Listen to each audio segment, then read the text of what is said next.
friends. Today I'm going to show you how to make the easiest side dish in the world that you can pretty much serve with anything. Eat it alone, eat it the next day, turn it into hash, it's up to you. We're going to make Portuguese roasted potatoes with linguica, or if you prefer, chourico. So this is a dish that you cook in the oven and in a casserole. The reason I'm going to make it today is because I looked in the pantry and wow, I had so many potatoes in there and I knew I wasn't going to get to them all in the near future with the planned meals I have, but this is something you should be able to make in absolutely no time. Quick, easy, and you can have it around to serve as a side dish or to snack on or to eat by itself. It really is great. I don't know how many different ways there are of making a Portuguese linguica chourico type potato roasted in the oven, but I'm going to show you how I do it. It's very quick, very easy, use things on hand, and let you know in a minute exactly what you're going to need. For ingredients for today's potatoes, you will use olive oil, some coarse ground salt, garlic powder, a little onion powder, some paprika, hot pepper or hot sauce of your choice. You can use crushed red. I'm going to use dried parsley because unfortunately I do not have any fresh parsley at home, nor do I have fresh garlic today, so I will go to the old standby minced garlic. I will use a can of diced tomatoes. I like tomato sauce, but sometimes the tomatoes do give it a slightly more unctuous texture, I'll say, so I'm going to go with the petite diced. I have a pound of diced. I am using linguica today, which is a little less fatty than chourico, but you can mix or you can use one or the other. In fact, you can really use any sausage you enjoy. I just happen to have linguica handy, and I'm going to save the chourico for another dish this weekend. I have about 2 to 3 pounds, I didn't quite measure it, of potatoes that I have peeled and quartered, or peeled and halved depending on the size of the potatoes. And I'm going to put everything in one casserole dish to put this together and then place it in the oven. So the first thing we're going to do to start putting this dish together is grab a casserole. This is a blue Pyrex, and I am going to sprinkle some olive oil on the bottom like that. I'll get it a little closer so you can really watch what I'm doing instead of watching me. There we go. All right, so here is some olive oil in here, and keep the olive oil handy. Next, and I am grabbing it from here, I'm going to put about half of my chopped onion. Did I mention the onion when I first showed you the ingredients? I don't think so. This is 1 yellow onion. I also like Vidalia, but I happen to have a yellow onion. And I placed the rough chopped onion on the bottom, as you can see.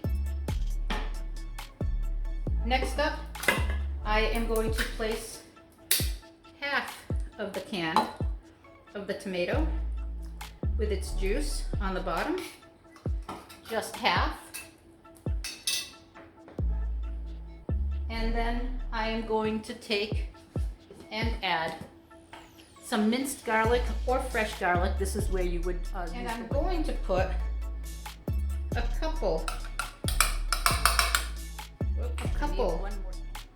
of teaspoons of the garlic in here,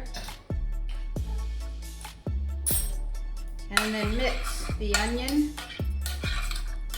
the garlic, like that.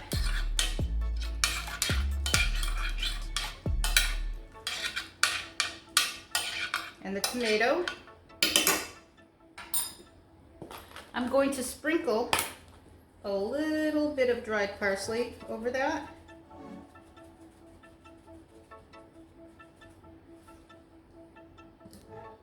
And add a spray of salt, this kind of coarse ground salt. I'll go back to my mixing spoon. This is really the base. I call it the base bottom level that the potatoes will sit on, and almost ready to go.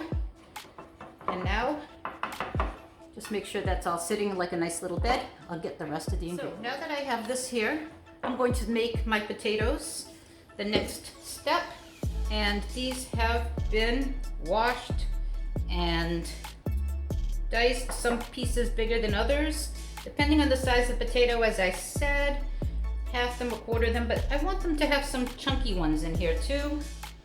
And I'm going to put them here all across the bottom of this casserole dish, like this. And I think I have more potatoes than I have casserole dish, but that's okay. I'll just layer them on top of each other. It's okay.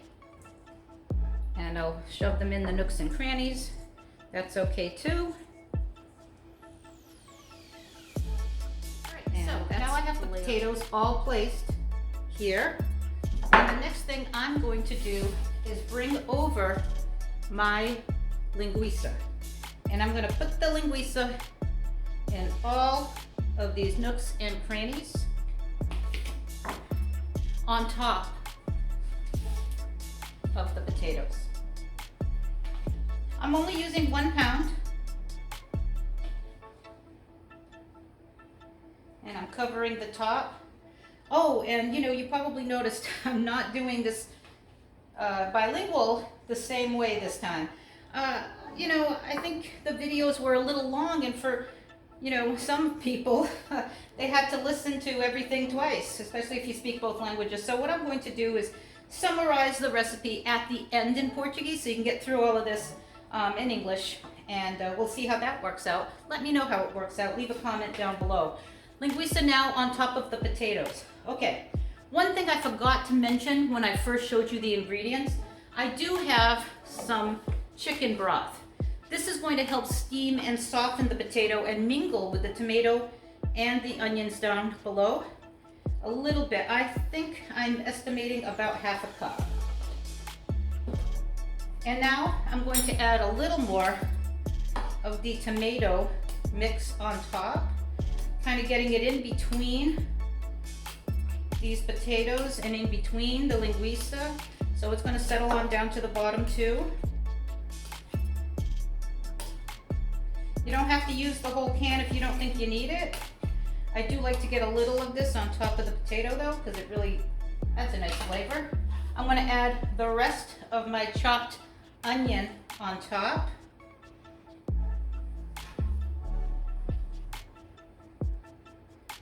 It falls in between all the pieces, and it falls in between the linguica, the potato. That's looking nice. So that's the other half of the onion. Next up, some garlic powder over the whole thing. Not garlic salt, garlic powder. The salt will come now. Salt.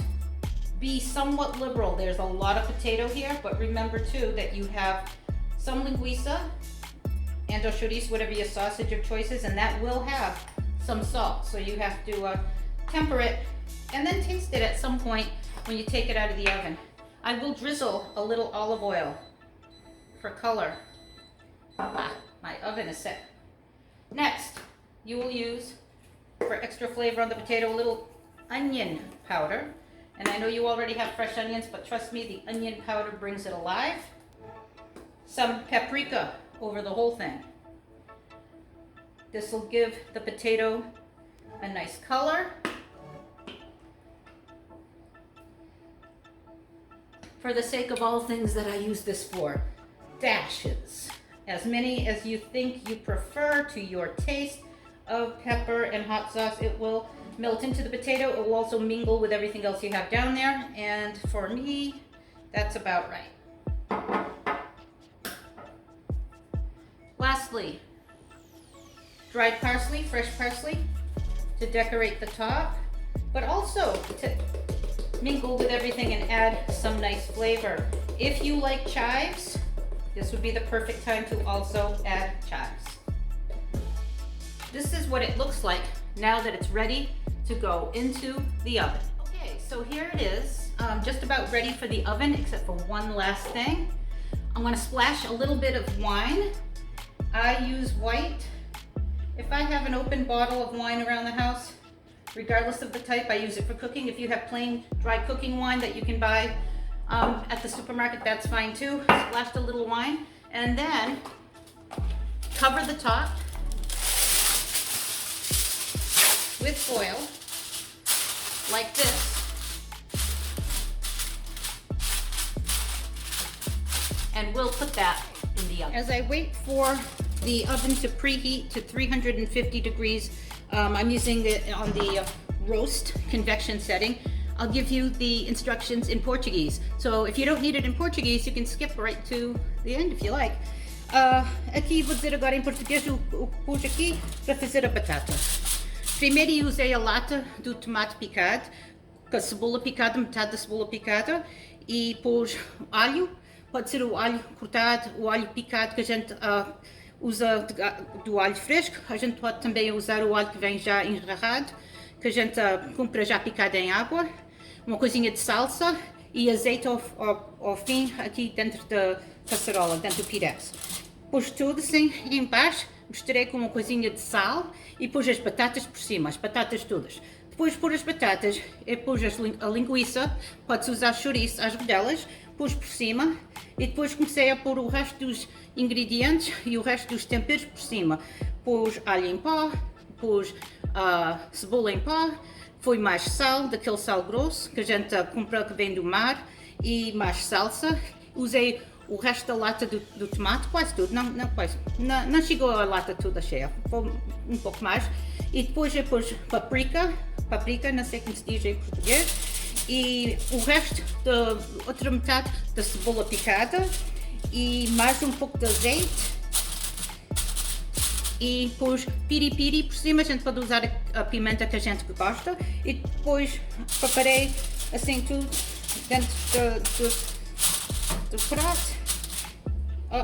Agora eu tenho o fogão aqui a cozer 350 de graus, mas aqui na América é Fahrenheit.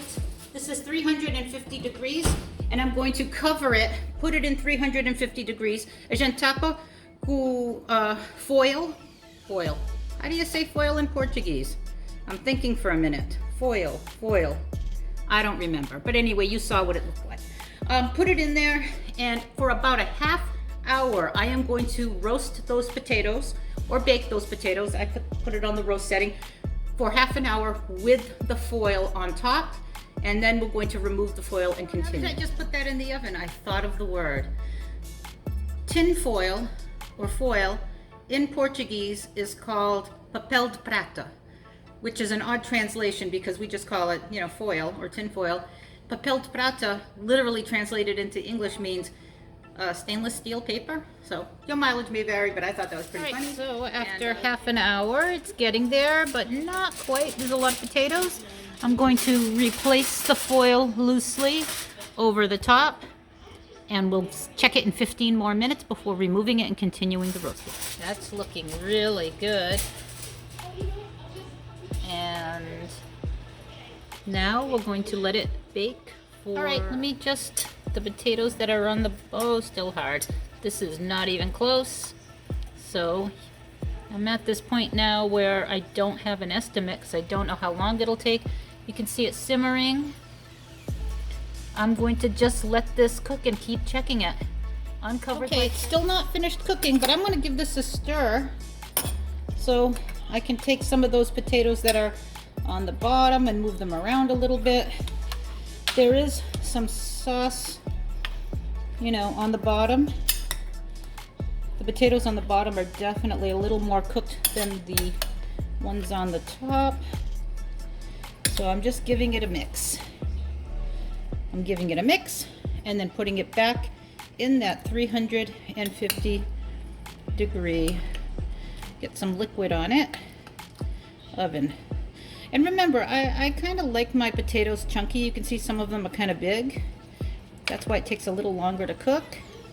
And that's okay. Yep, this is almost finished. I'm going to baste it a little so that they'll continue to get golden. Use a spoon as they continue to turn and move things. Like that. Looks like it's finished. And see, it has a nice golden roasted color. Linguica. Oh, I know somebody who wants to taste it. I'll give you some pieces from the bottom, just in case. Remember, it took about 45 minutes covered, and then I uncovered it. That's good. I'm just sampling, but here you can take a picture. See, doesn't that look nice? Looks good to me. Want some more linguiça? Oh, sure, just a little. The linguiça is the good part, and your onions are on the bottom too. What do you think? Very good. Really nice flavor, huh? So that's it, folks. I'm going to just say it again. 45 covered, then uncover it, and then every 20 minutes, just keep moving it around with a spoon, spooning the juices from the top, from the bottom over the top, and keep checking that potato with a knife until you can put your knife through it, okay? And it's very flavorful. There it is. This is the Portuguese roast potatoes. Está tosada com linguiça.